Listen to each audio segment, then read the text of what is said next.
Hello, everyone. Hello, everyone. My name is Jonathan Coppage. I'm an associate editor at the American Conservative magazine, and we're going to go ahead and get started.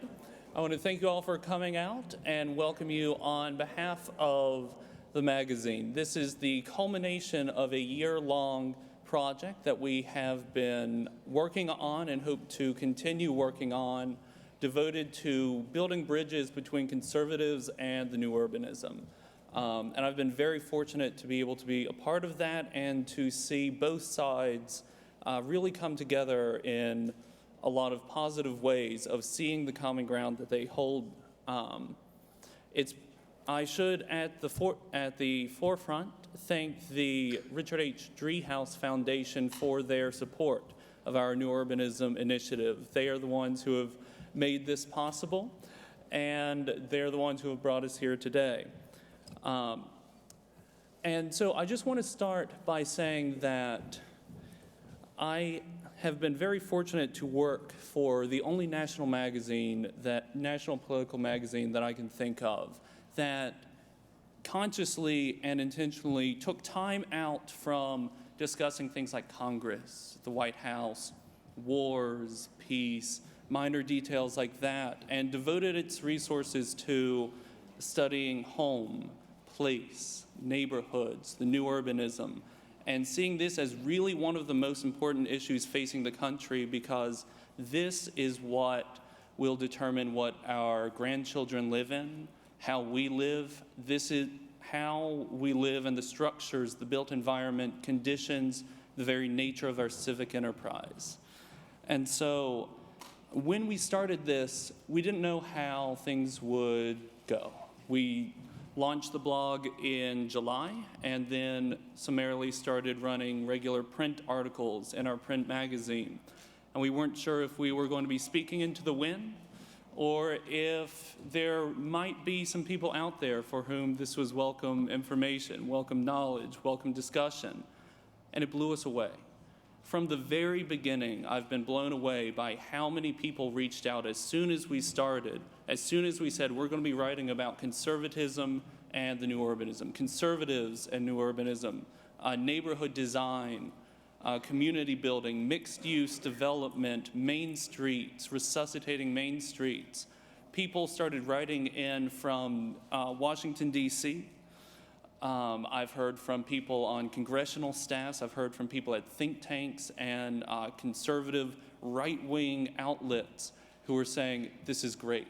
I've been waiting for this. And most of all, I've heard from people who consider themselves conservative, who live out in all sorts of places across the country where I'm sure many of you are from, who say, I thought I was alone.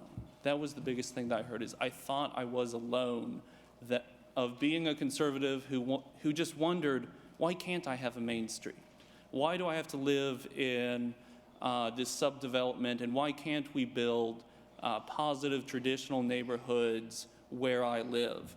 And so one of the biggest things that I found is that there are people out there waiting for the new urbanist message, who are waiting to seize on it, and there are a lot of conservatives out there who are very receptive to all of the elements of the new urbanist charter, but we just have to talk to them.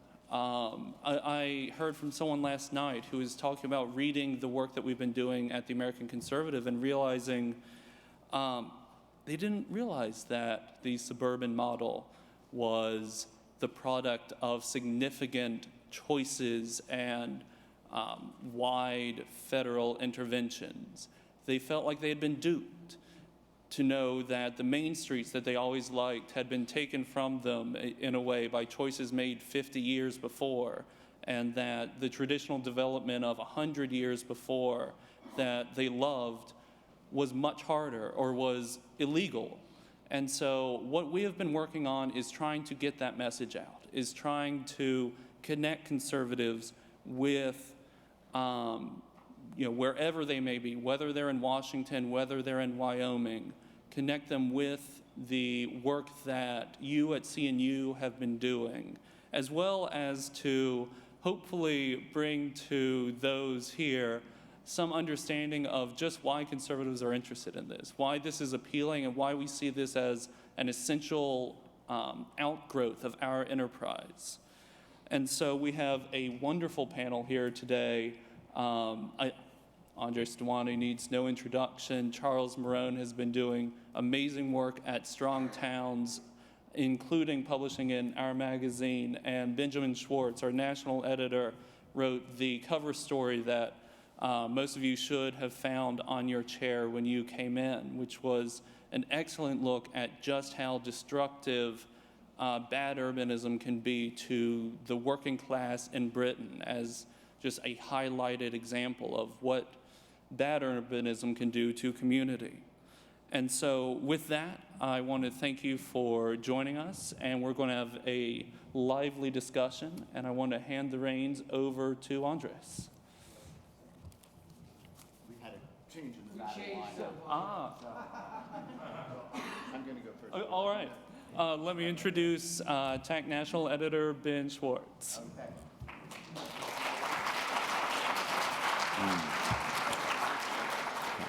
I'm just delighted to be here, and I'm terribly sorry I came running in. There's, for those staying at the Magnolia, I think you probably know that there's a elevator issue.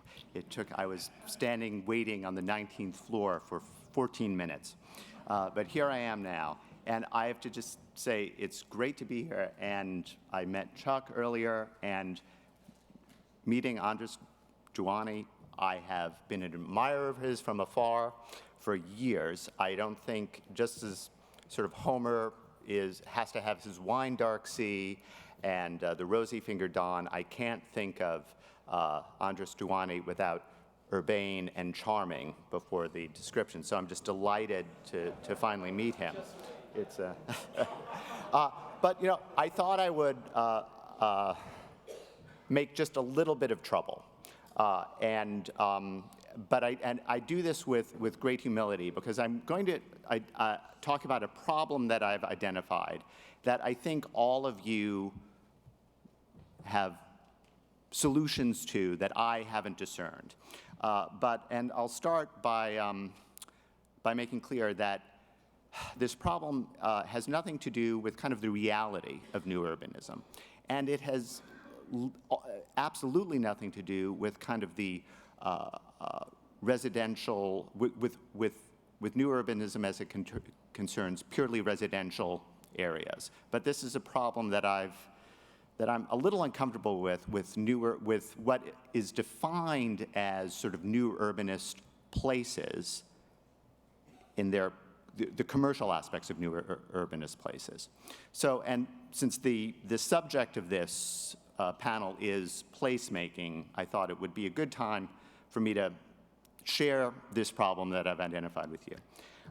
So first, I'm just going to very briefly quote from a document that Andres wrote with actually two conservatives, Paul Weyrich and William Lind, and in which they all wrote, genuine community can grow more easily and develop more fully in traditional places than in typical modern suburbs. People have no places where they can meet their neighbors casually or in passing. Contrast that suburban life to life in a traditional town, village, or neighborhood. Grocery stores, shops, restaurants, coffee houses, churches, the library, and the post office are all in walking distance. Kids play outside structured, supervised activities. Now, again, that's, in a nutshell, you could say that is the, at its most basic level, the conservative vision of a good place, a place built on neighborhood, community, and family. Now, but to talk about this problem that I've discerned, I'm going to first start with what I acknowledge is an absolutely extreme example. But it's an example I'm sure we're all familiar with because it's from our sainted mother, Jane Jacobs. So now,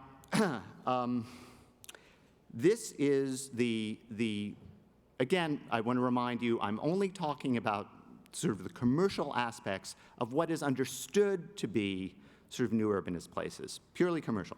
So these are the commercial establishments that Jane Jacobs wrote about in her book. They're the establishments on Hudson Street. So there's a laundry, a deli, a tailor shop, a candy and cigar store, the greengrocer, a pizzeria, hardware store, locksmith, corner drugstore, and dry cleaner. Now, it's true, added to that, there's a antique store, there's a long-established, shabby, genteel French restaurant that Ezra Pound used to dine in, and there's the famous White Horse Tavern. Now, so that was Jane Jacobs. That was Hudson Street in the late 1950s, early 1960s. Now, I lived just off of Hudson Street for a number of years, and I remember, this is in the 90s, and I remember there would always be tourists, often Nordic tourists, who would be coming in search of Jane Jacobs's Hudson Street, and you would hear this, Hudson Street, Hudson Street. So, and I think they were all a bit surprised and maybe even a little disappointed with what they found. Because, you know, what they found was that the hardware store that Jacobs wrote about was then, and I believe now, is still the New York branch of a small Chicago chain that describes itself as a purveyor of hip designer maternity clothes. In 2008, the last time I checked, the ground floor of Jacobs's own house, which was on Hudson Street, again, mostly a commercial street, contained City Cricket, which sold, quote, one-of-a-kind, handmade, antique treasures for children. Now, any of you who have been to the West Village in the last several years, you know, have to have noticed that it is become wholly the host to the Marc Jacobs retail empire. The drugstores and used bookstores that used to be on Bleecker Street, you know, just a couple of blocks away, are now just the purveyors of extremely expensive luxury goods. Now, again, I acknowledged immediately that this was an extreme example. So I'll now go to a somewhat less extreme example. I was looking at a video that was made, I believe, for last year's CNU, which was in Buffalo. Is that right? Is it? And it highlighted the neighborhood of Elmwood Village. Now, I haven't been to Elmwood Village, so this is my observations are solely based on the video and a Yelp search. But what I saw, both in the video and what was importantly highlighted in the video, first of all, it's an old, established, leafy, walkable neighborhood, the kind of place that, you know, that has the bones and infrastructure that we all know and love. But there is a martini bar, a bevy of trendy restaurants, an endless supply of places where you could drink artisanally brewed coffee. But there was no, according to my Yelp search, no dry cleaner, no hardware store, no shoe repair, no kind of places where ordinary people living ordinary lives, conducting their daily business, would find themselves and would find their neighbors. Now, it seems to me that, sort of paradoxically, a good neighborhood, like clearly Elmwood Village, a neighborhood in which a good deal of the commercial space is devoted to the establishment that serves the restaurants, that serves the residents, is in many ways a boring neighborhood. And, you know, again, to contrast Elmwood Village to, this is my third and final catalog. This is a town in southwestern Wisconsin in the 1950s. This was and these are the commercial establishments in it. hardware store, 2 grocery stores, an independent butcher shop, a dime store, a drugstore with soda fountain, a movie house, 2 insurance offices, a couple of lawyers, 1 jewelry store, 2 general merchandise stores, and a Woolworths. There's also an electrician store which sold and repaired lamps and later TVs, 2 banks, a barbershop, a beauty shop, and this being Wisconsin, 4 taverns. There are also 2 doctors, 2 dentists. You get the picture. Now, this catalog of this town in Wisconsin, to me, summons a rich community experience of people, and let's be honest, these are largely women and with children in tow, running into each other as they conducted their quotidian lives. But even aside from there was a typewriter repair store, and even aside from the typewriter repair store, it's very difficult for me to imagine a thriving urban, sort of new urbanist neighborhood containing that sort of commerce. And so the further problem that I see is that appealing neighborhoods, places like Elmwood Village, that is, walkable neighborhoods with interesting architecture, when you revive them, when you nurture them, when you help protect them, you kind of create destinations, so the very character that makes them interesting and appealing makes them in their own kind of new way dull and homogenized. In other words, when I look at that video of Elmwood Village, I see my own town of South Pasadena, California. I see, I don't know, I'm sure you can all think of other livable, walkable places that are, indeed terrific, but the commerce in them doesn't really serve the local residents. Now, I think this is mostly owing, it's largely owing, of course, to this familiar problem with gentrification.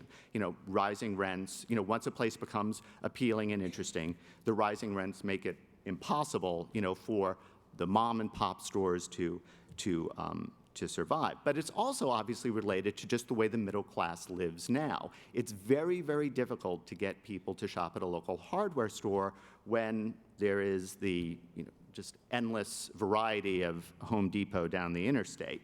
And as far as something like shoe repair, people, all these men in their cool athletic shoes, they don't even use shoe repair places. So I think that, ultimately, this problem that I'm identifying, and again, I want you to tell me exactly why I'm wrong about this, is mostly owing to, how middle-class consumption has changed fundamentally, from the fulfilling of needs to really the dominant form of self-expression. In other words, you are what you buy, you are what you shop, you are where you dine.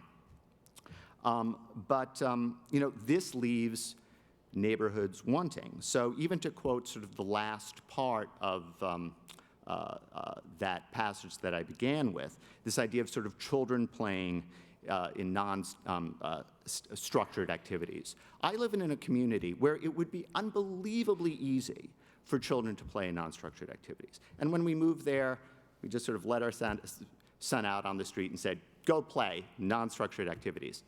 There's no one to play with. All the kids were doing soccer. All the kids were, had a million activities. Even if you create the kind of the infrastructure that will make this possible, lives have changed, times have moved on. So we're all very, we all love that Winston Churchill quotation, a great conservative, who said that, we shape our buildings, thereafter they shape us. And I think that has a lot to do with kind of the new urbanism ethos. And I think it's largely true. It's absolutely, that fact is absolutely true. But I think you also kind of underestimate the power of architecture, design, and planning. In fact, I would say that the way people live alters the way they use their neighborhoods. And most important, the way they live, which is, to me, ultimately determined by large-scale economic and social processes, determines how we use our neighborhoods and how we use our communities. And therefore, today, I believe it greatly constrains and inhibits our ability to make places. I'll leave it at that.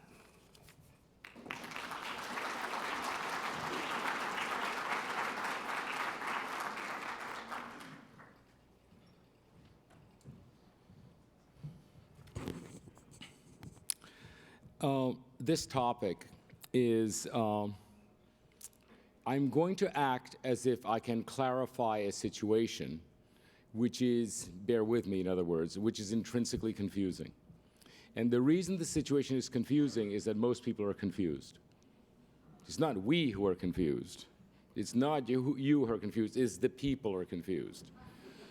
And I'll give you just one example. There is something that has emerged and has, with increasing power, which is called the libertarian movement, which has an increase of individual freedom. And it is considered to be of the right. Now, when I was in college, the new left was about increasing individual freedom.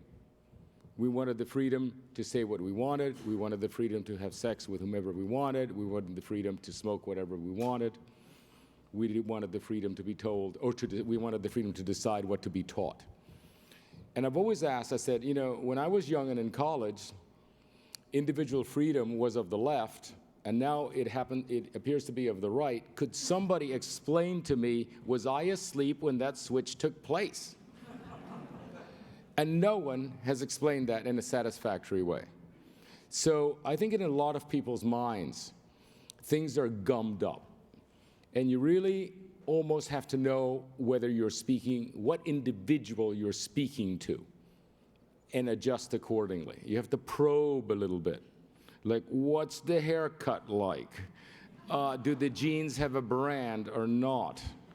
There's a big difference between blue jeans and black jeans. Huge.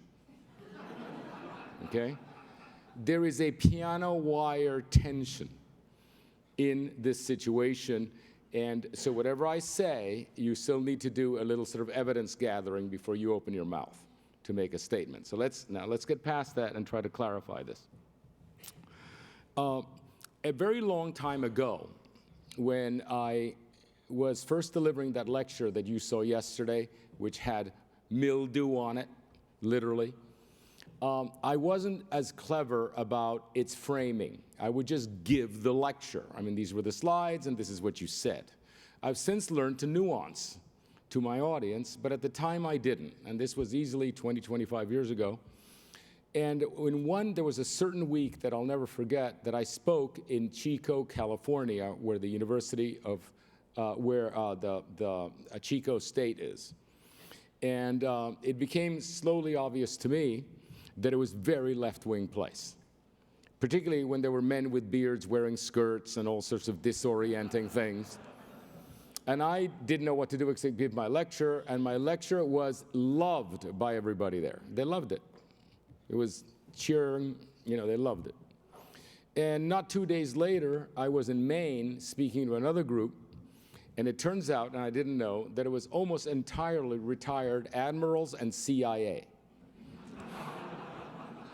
Which, by the way, are, you know, generally kind of normal-looking folk when they don't have their uniforms. And exactly the same lecture was absolutely received. And in retrospect, I wasn't even sharp enough to realize what had happened that week. In retrospect, I realized this message actually communicates perfectly to both if we don't blow it.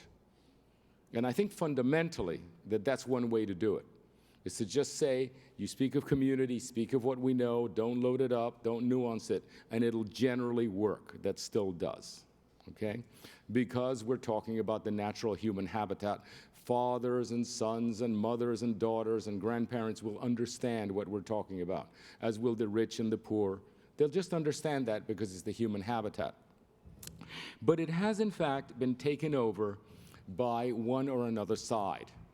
And just because I knew this topic was coming up, we are equally reviled by the left and the right. When you say new urbanism, and you speak to Emily Talin, who's kind of a leftish friend of mine, she says, well, this is a right-wing movement. How did this happen? And then I have friends who think that it's a left-wing movement that can barely be saved any longer.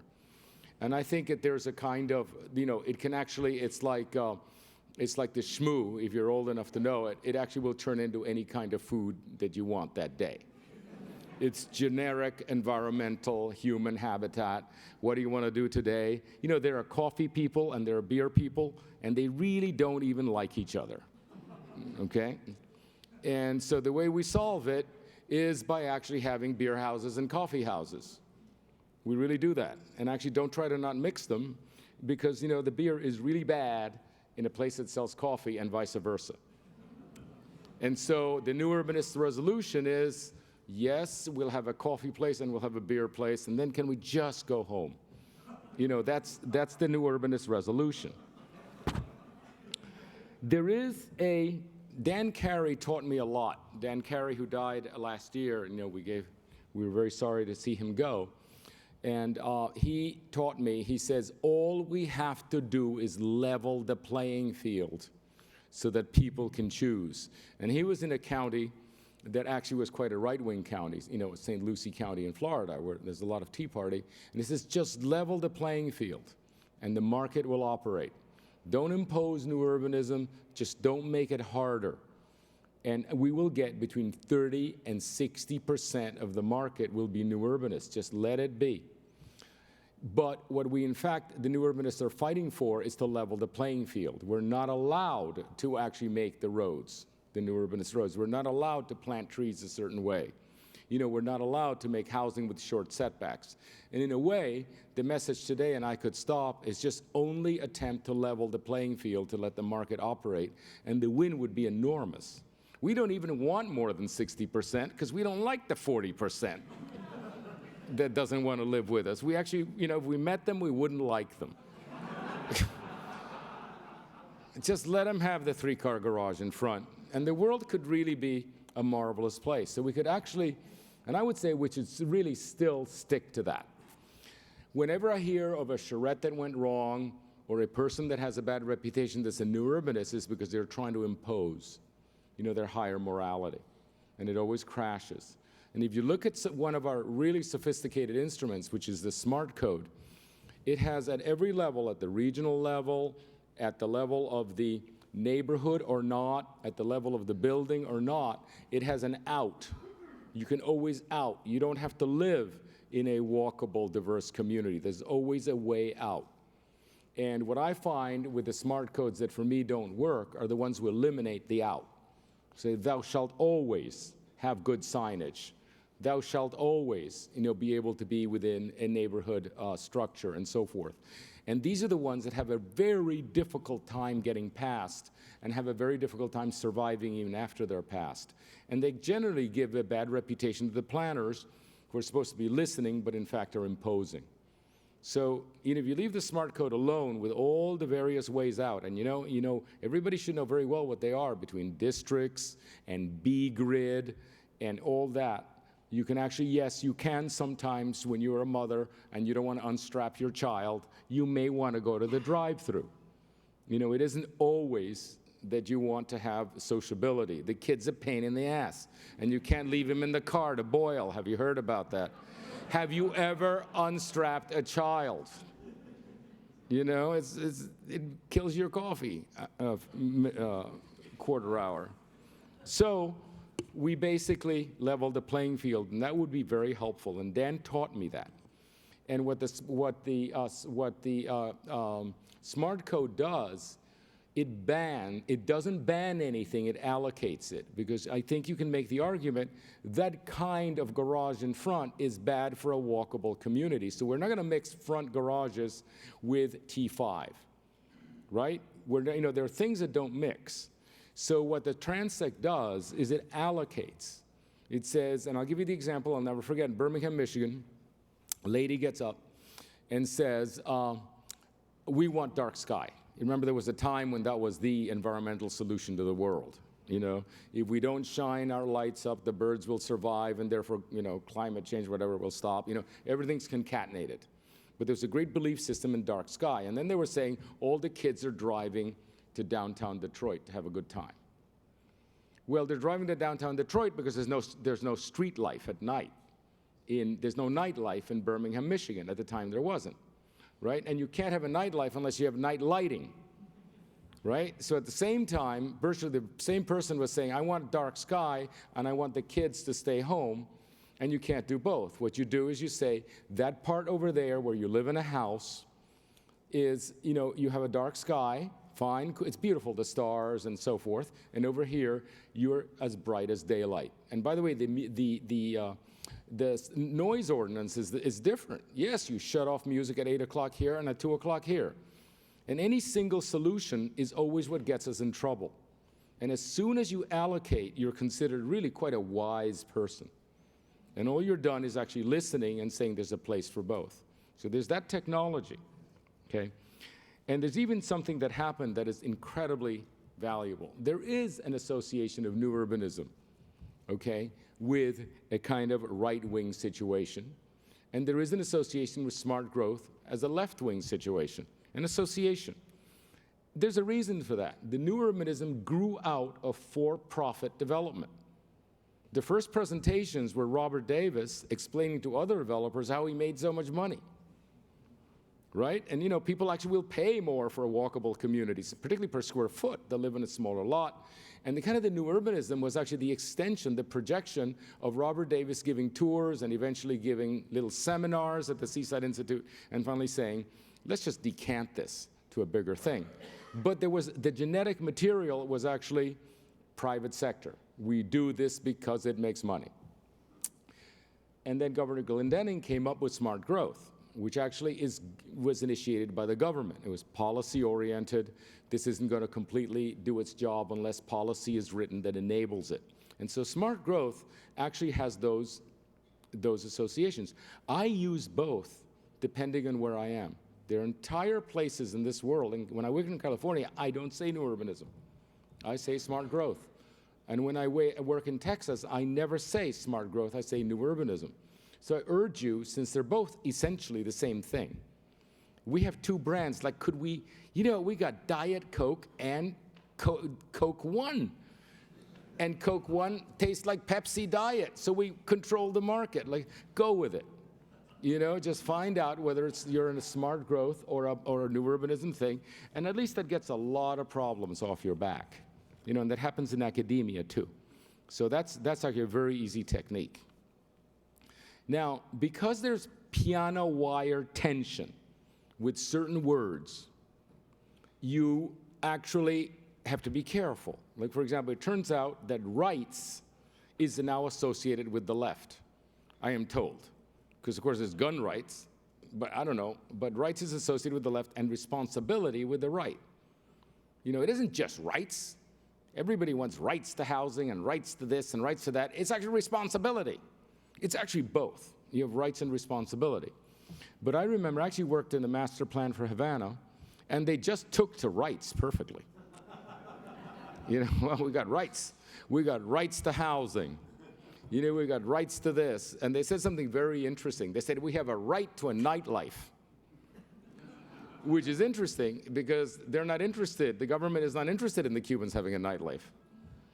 Because not only do they not work the same morning, they may actually sort of, you know, foster unhappiness. So there's very few lights in Havana at night, and the people say we have a right to the nightlife. And then something really comes up, okay, if sort of the leftish guys want rights, how do you propose responsibility? And I've had some difficulty doing this, figuring this out, until preparing the master plan for the regional plan for the 7 counties in Florida, in the eastern side of Florida, which was all federal initiated. And slowly there emerged, you know, it's a beautiful sort of 7-county plan in an area that can be planned because it's so thin. You know, it's a thin lineal thing. You can actually get the transit right. You can get everything right. You can allocate the universities in a rational way. It could have been a great regional plan, and the Tea Party wakes up and actually starts having counties, first cities, then counties secede from the plan. We secede from the plan. We're not going to vote one way or the other. We don't want you to plan us. And at the time, I was actually very intrigued by a way of decision-making which is called subsidiarity, that kind of grew on me over time, just in conversation. And subsidiarity is the theory of government that the decision is best made at the most local level that can competently make it. okay? And local means small, at the most intimate level. You know, it is as if somebody calls up and says, take down the coconuts when you think they are ripe. Which is actually something my grandfather would say. My grandfather would say, he's a Cuban, he'd say, the person at the foot of the coconut tree decides which coconut to take down. And he was saying subsidiarity. There's no way that I'm going to come from my desk and say, I want 17 coconuts today regardless.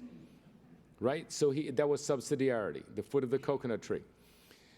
The Tea Party had emerged because they actually thought, because we had a long list of everything that had to be decided, not only future universities, ports and airports, big highways, but actually we had written down schools and even smaller things, like, for example, bus stops. And they had gotten very, very upset because they thought that the feds were going to decide where the schools were going to be, the schools, you know, and the universities and everything else. And I actually made a chart to explain to them. I said, no, actually, the decisions that must be made are on the vertical part of the chart, the vertical part, from the ports will be here and in Port Everglades and Fort Lauderdale and in Miami. The airports will be here and here and here. The universities will be here and here and here. And the school, you know, everything that had to be decided was on the left. And on the top scale was who makes the decision. And the smallest was the household. What decisions has the household made, and then which decision is made by the block face, which decision by the block, by the neighborhood, by the city, by the county, by the region. We had 7 regions. And then by the state, by the feds, and by the United Nations. We put the United Nations in there. But it really helped because we said, you know, see that decision up here? We're not tampering with that.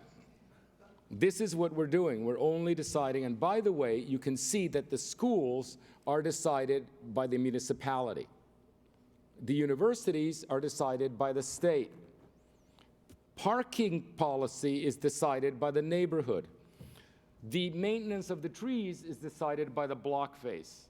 Your decoration or your backyard is decided by the household. And I just did it because I was kind of interested in it. And I was approached by the intellectuals of the Tea Party, and they said, this is exactly what we mean. This is exactly what we mean. We really like this. We don't want decisions taken any higher than they must be. But we do realize that, for example, future power lines that have to come in are not going to be decided by the local people whom you ask all the way up and down the line. That's a state concern. We understand that the state decides that. We understand that the military is actually decided in Washington, you know? And they understand very, very well. What they were paranoid about is that the decision being taken at too high a level. And that worked perfectly. Now, it turns out that not everybody in the Tea Party is an intellectual. And so, it worked to a certain extent. But the basic genesis of that, of the decision-making, is extremely important, actually, to understand, because actually it works for us too. And I'm going to give you a famous example I give, and then I'm going to speak about, actually, something I learned in Perth, Australia. What happened in Miami is very much a Latin American city, and a lot of people have chickens. They have chickens because chickens are, you know, you grew up with chickens. If you come to my office, you'll hear roosters all the time. The roosters are all illegal because the chicken ordinance came up and it was decided at the level of the city, because of course there are condominiums in which you shouldn't have chickens, so the city decided no chickens in the city of Miami. When actually that's a decision that should have been taken at the level of the block. Each block should decide whether they have chickens or how many chickens. Now, that cannot be taken at the level of the lot, because your chicken may bother your neighbor, your rooster particularly. So the correct level of subsidiarity is neither the block. You don't have the right as an individual to just decide to have a rooster. but on the other hand, it's not at the level of the city. And that's a very, very clear example of the level of subsidiary for that piece is the block. So what's a new charrette that very few people can object to? You do discuss with people what has to be decided, the width of the road, whatever it is, the local thing. And then you decide on the charrette who is to decide. Who decides? Who decides what needs to be decided? And then you hand it over and say, the government has the power to convene to make this decision at the right level. Now, convene is music to the ears of the right. They say government has the right to convene the people so that the people can decide. And that's another word I heard, convened. Oh, they like that word. So we prepared a presentation in which the decisions to be made are here, the level at which to be made is here, and then we created an entity, which was the entity that was doing this plan, and said this entity, to make this decision, convenes these people. You convene the neighborhood, you convene the... And so imagine a charrette in which you don't have to convince anybody to be ready to vote, because guess what? Why a charrette should never make decisions. A charrette should never make decisions because you're not empowered to make decisions. You're empowered to clarify things so the elected officials can make decisions. Do you remember that? And we're going there saying, can we get them to decide? Can we get them to decide? No. You just have to organize them, give them the information so they can make intelligent decisions, and then upload the information that will inform that decision to the correct level. And everything just cools down. You see, and that's really how this government was set up in the United States. Decisions are made at different levels. It's very, very sophisticated. It's very sophisticated, the American constitutional system. Do we do that? No. Everybody that drags themselves in has a big say on everything. And I was in Perth, Australia, thanks to Mike Day, and I noticed that on Perth there's a beach that looks just like Malibu. And every rich person's house is on a cliff facing that beach, just like that, the mansions. And in front of it, they had made a public clubhouse that, brought regular folk to the beach in front of the people who had paid for the view. Now, that could never happen in the United States. And when I noticed that, I spoke to the planning director, who was a woman, I think she's still in place in Perth, and I said, how'd you do this? How did you do this in Australia? Are you running a democracy? Because a democracy would never lead to that intelligent decision. And she said, oh no, we're running a democracy. You're not running a democracy. You guys don't understand how democracy works. What you do is you empower the closest neighbor who in fact, you think that the closest neighbor is representative of the community as the whole, when in fact they're not. They have a specialized interest. So how do they do it in Australia? Okay, so let's say the clubhouse has to be decided. They use the jury rolls. And if not, you can use the phone book. Okay, just go to the phone book, and invite 500 people whose name, let's say there's a project, placing the clubhouse, or placing the school. Where's the school going to go? In America, we notify all the neighbors within 1,000 feet, and the answer is 100% no. We don't want the school there. Why? Because it's traffic against me, and the laughter of little children is impossible to tolerate, and all this shit, right? So we empower all the people, and then they come in, and the closer they are to the school, the more privileged their opinion is. And I am right next to the school, and I really don't want, blah. So we say, oh, that's a person. That's exactly the wrong way to do it. What they do in Australia is they bring in the 500. They say, this is the project. The project is locating the clubhouse. There will be 3 meetings, okay, where you will learn, and we want 250 people to come to these meetings, right? And so they go through their charrette. They know what the issues are. And then when the public meeting happens, you have the neighbors. They have a right to speak and to give their opinion. But nobody confuses them with the community as a whole. They are the neighbors. They're a vested interest, just like the developer, just like the clubhouse developer, right? But what you've done is you've empowered 250 people who are highly educated on the issue, and the elected officials are then confronted with somebody that actually represents the community as a whole.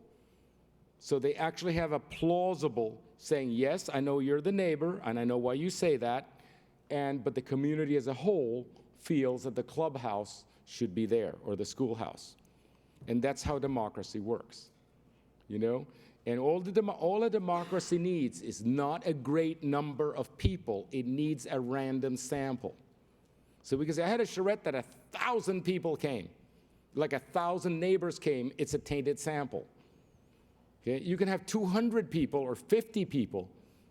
Remember that elections are actually, you know, the polling companies that get elections to within 3 or 4%, sometimes just ask 500 people.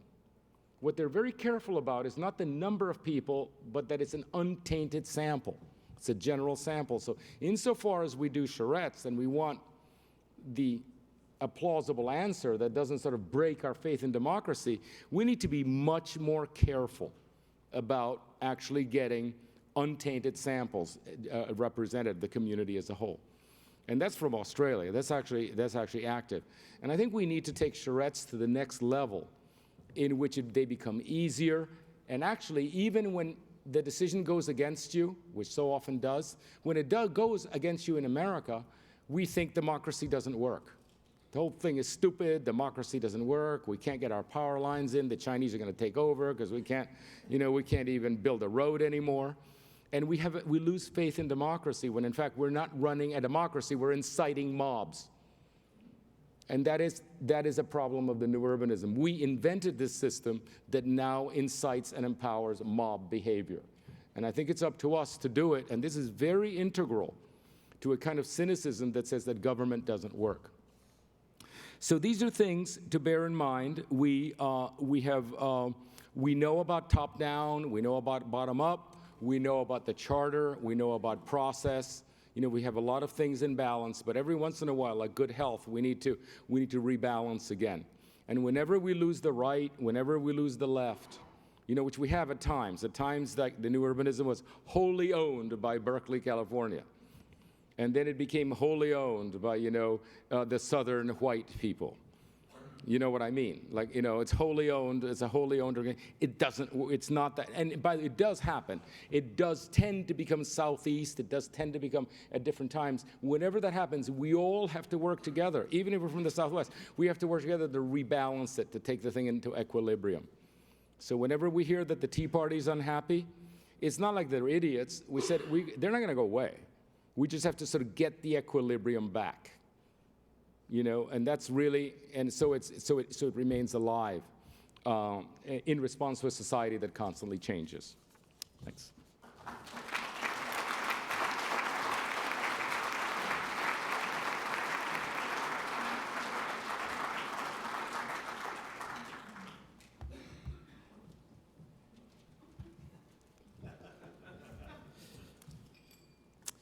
A couple years ago, I delivered the closing plenary, which was quite an honor. And I did a confession of sorts that maybe didn't come through as clearly as I will do it today. But I tried to enunciate how I, for many years, denied my inner new urbanist, right? I grew up in a small town, a fairly conservative person, went to school, became an engineer, very technical degree. Was working in an engineering profession, spent some time in the military, very kind of like orderly kind of person, right? And as I was working as an engineer, I would come across all these problems, all these issues that I was trying to solve that I wasn't getting satisfactory answers for within my own profession. I started looking around, where's an answer to this? Where's an answer to this? And I would find something interesting, right? And I would get to the end and it would say from the, someone with a new urbanism. Like, gosh, I want to like this, but I'm not a lefty, I'm not an urbanist. I'm not one of those people. I'm a small town guy. I grew up on a farm, right? This is not me. And I went back to school and I got a planning degree, and I started working as an engineer planner, working with cities all over the state of Minnesota, and I kept returning back. I had this problem, and then I'd find this thing, and it would be the new urbanism. I go, gosh, those people, they're driving me nuts, right? And I didn't want to be one. I didn't want to be one because it wasn't me. It wasn't who I thought I was, and it wasn't who I was identifying with. I went to Denver. That was my first CNU. And my goal was to remain completely incognito, which I did do. I didn't understand why there were such long breaks between sessions. Yeah, I would go take a nap and then come back while all you were saving the world, right? But I remember the first session, I was in a session with Andres, and I started listening to him, and I said, you know, these are my people. This is my place. I remember emailing my wife going, I think I found my tribe, right? I might be a new urbanist. This is my ignorance, not yours, right? This was my ignorance, not your problem. But it kind of points out this journey, I think, that people need to make, that we can make easier for them in a number of ways. I started writing a blog in 2008 that has grown into this Strong Towns organization. One of the things that we started doing early on was going around and sharing this fiscal message with cities around the state, the region, and then the country. I was early on in California. I was in Northern California, and we were invited in by a group affiliated with Smart Growth. They were Smart Growth something or other. And they said, we've got a bad Tea Party problem. And, you know, we need you to come here and talk dollars and cents. And so I went there, and a good friend of mine, one of our new urbanist colleagues, Will Doughty, was there. He had driven up to hear me talk and kind of be there for support. As I stood there, there was a huge auditorium. There's a couple hundred people there. One side of the crowd was clearly identified with this very active Tea Party group. One side of the crowd was very clearly identified with the Smart Growth America, Sierra Club. You know, they were very opposite groups. And the greatest compliment I have ever received as part of this organization was what Will Doughty told me at the end. He said, as you were talking, I would look to my left, and I would see the people over on that side of the audience nudging each other, pointing at the other side. They thought you were talking exclusively to them and making fun of the other people. And then I would look over on the other side, and they'd be high-fiving each other and knocking each other in the ribs and pointing at the other side saying, you know, look at those knuckleheads. Listen to this guy, right? What was I talking about? I was talking in almost the agnostic language of dollars, right?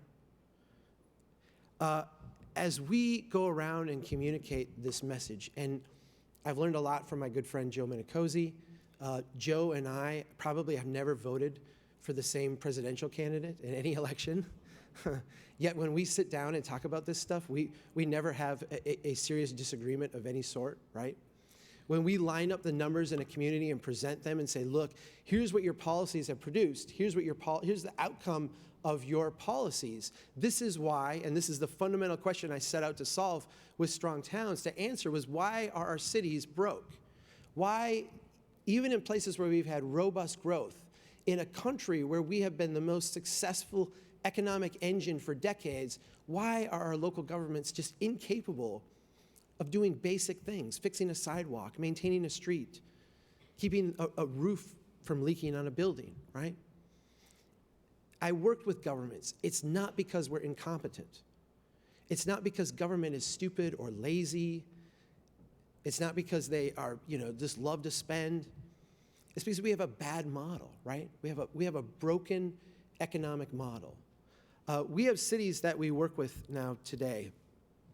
And we're in the process right now of putting together some really explosive, exciting information, data that we're going to be able to share with everybody shortly. But some of the maps and stuff that we put together show and demonstrate how time and time again in city after city after city, the traditional walkable neighborhoods are the ones that not only provide the tax base and the wealth and the value, but also create the opportunity for individuals, for small businesses, for families, for communities. And we document this in the agnostic language of dollars and cents, right?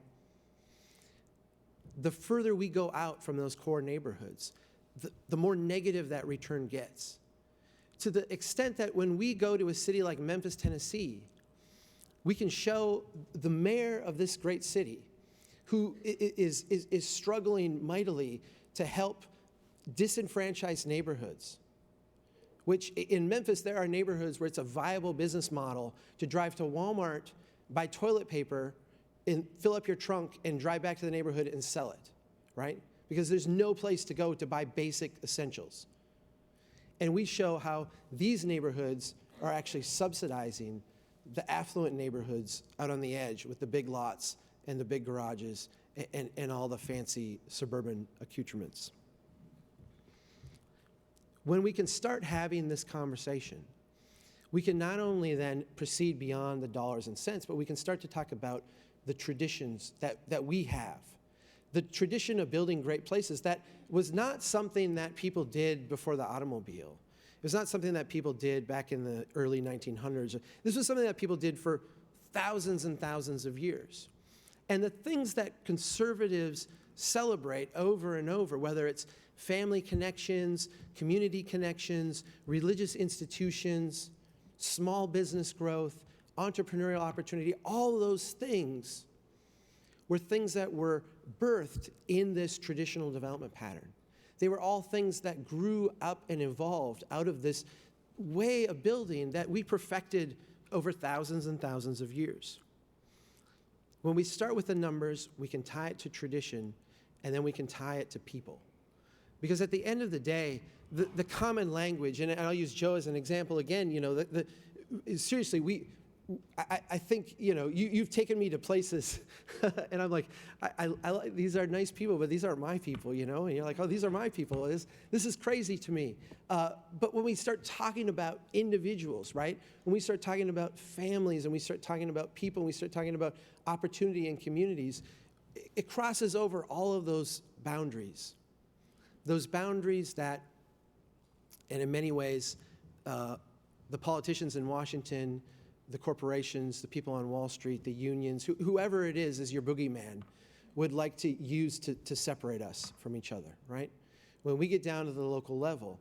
I have this saying that I've used many times to describe, because people will say, I can't put you in a box. What box do I put you in, right? And I've affiliated myself with, I've enjoyed writing for the American Conservative, and I think for me, I find a natural home there. But I've been able to tell people, look, at the family level, we're communal, right? We're communists, right?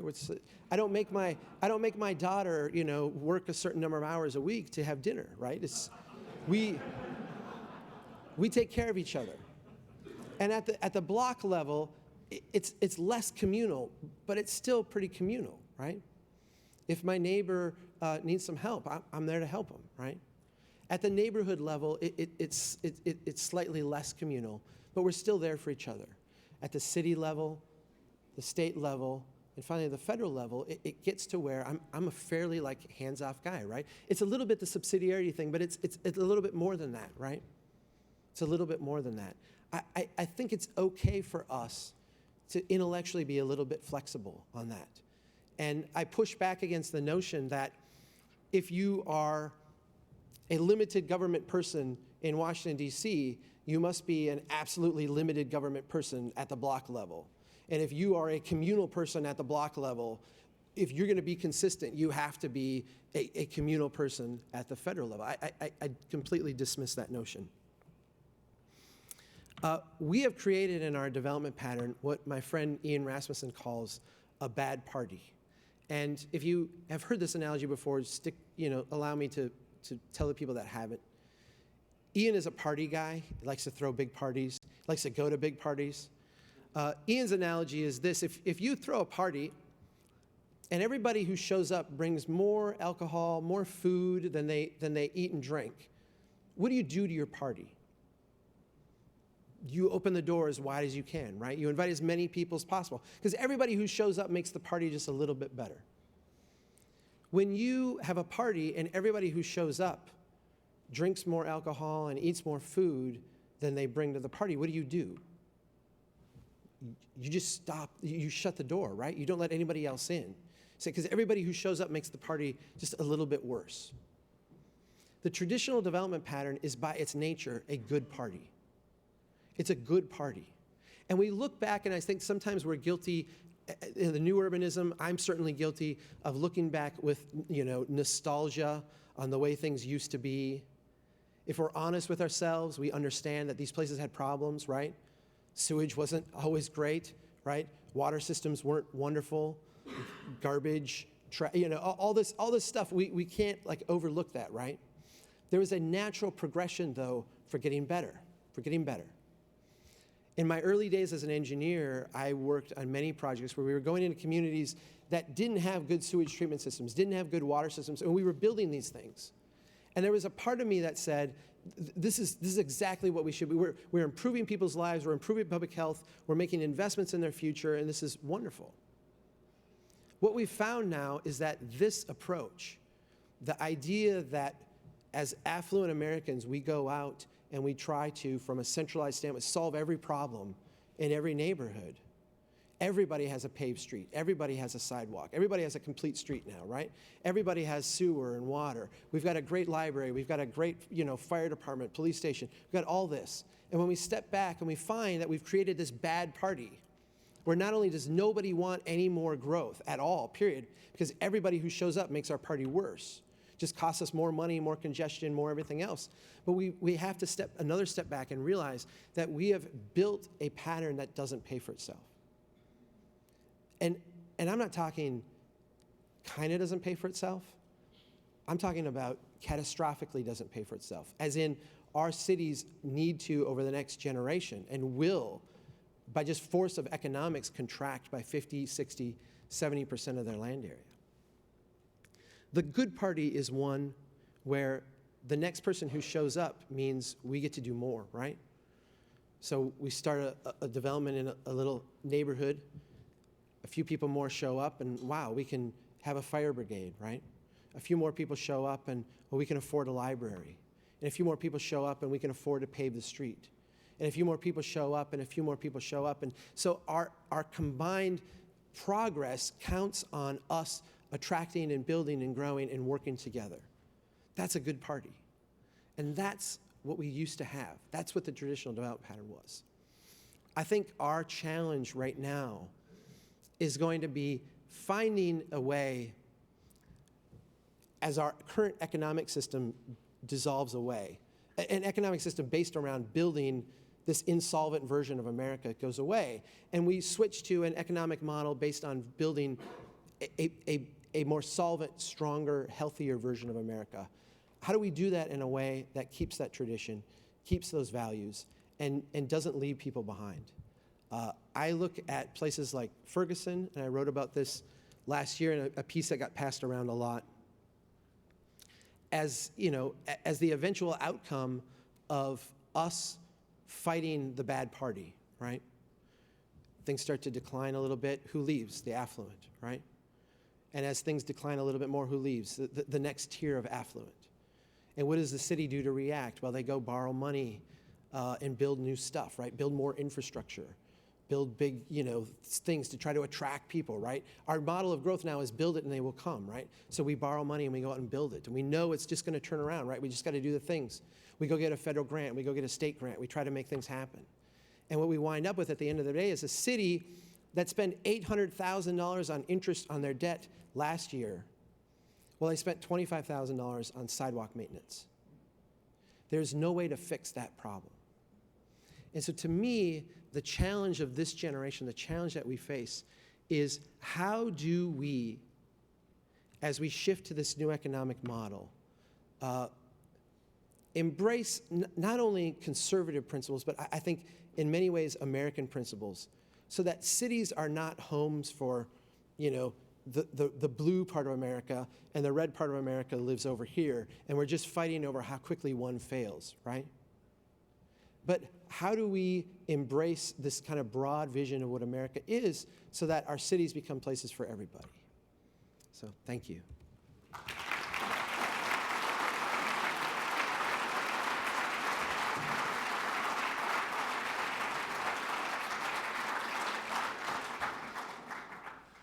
All right. I think we have time for perhaps just a question or two, but I want to make sure to give folks a chance to ask a question or respond because we've had some great content up here. Are there any questions? Yes. So we're talking about a talk to conservatives, I think. It seems like the nature of a conservative person is often, I don't want to change. I like the way things are, and at least recently have always been. How do we I would, convince people that we're not changing, we're actually going back to something more traditional? yeah, I would categorize it. I would categorize it differently. I don't think it's necessarily that conservatives are resistant to change. I think that's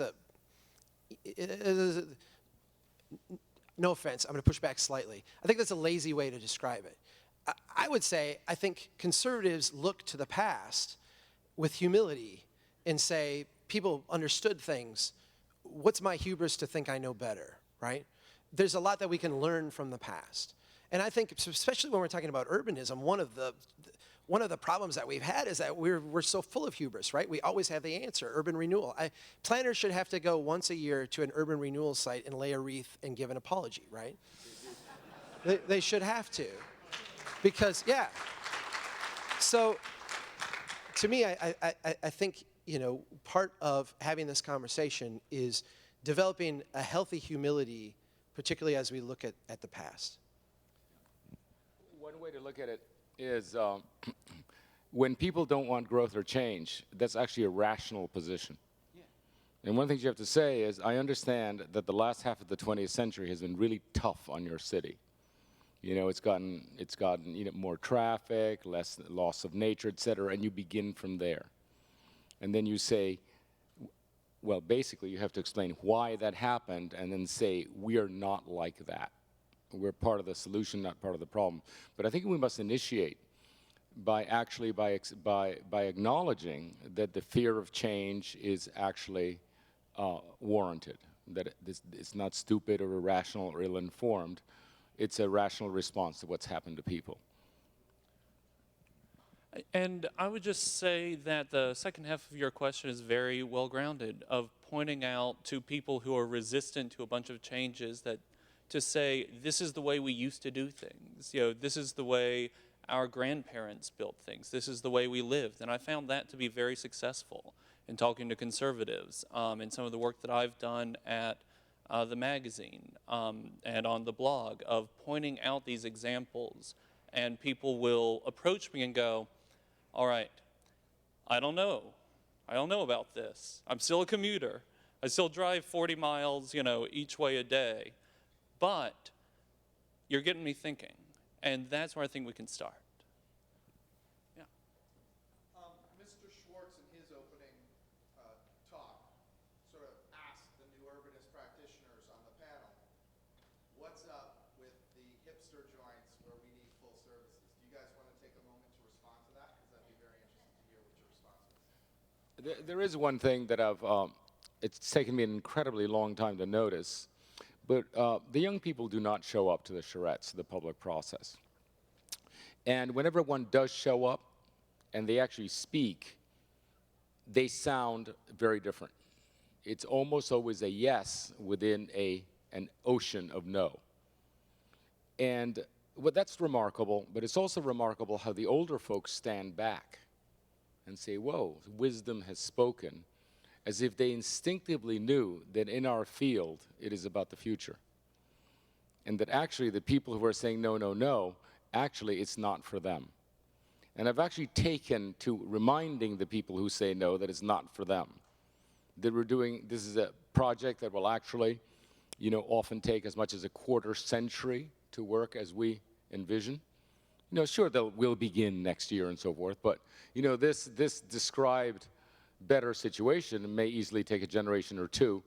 And actually what we do is want to hear from the young people. And I used to be against internet charrettes that were actually electronic, because I said, well, the older folk won't participate. They're really not very good at this, regardless of what they think. And now I actually like the bias. I don't want the old folk to hear about it.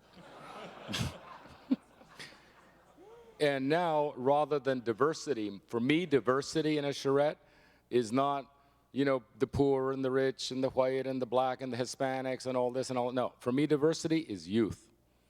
I'm not doing a charrette if the youth are not fully represented, you know, because it just gets stupid. And all you do is get no's. So, question is, how do you get the youth to show up when they're used to ducking? Right? You know, because these are the people that have caused, you know, it's the generation that has caused the trouble in the first place, and they duck. And so maybe we can get some help as how do we get the younger people, I mean, to massively show up to charrettes. Thank you. And I have to almost display my reactionary Attila the Hun side. No to youth. I think that there's a tremendous, and I'm saying this flippantly, but I think to the extent that you appeal to the young or what we think of the young, hipsters and young professionals, you're alienating the broad middle class, and you're alienating of any political stripe, you know. well, fortunately, this is a conversation that we will be Together? The part that I love about my magazine is that we have all sorts of opinions, often conflicting within the same writer, but especially within the same office. And I believe we are running up on our time, so I want to let everybody get to where they need to go, but I especially want to invite everyone. We are having a reception at D Magazine's offices, just a 10-minute walk away, beautiful offices. There's going to be booze, there's going to be food. We have a lot of yes, we are going to have a good party. And Wick Allison, the publisher of D Magazine, is going to be talking about his efforts in Dallas. And so we still have a few slots open, and I hope people will walk over and join us. So thank you very much. You have the address? Yes.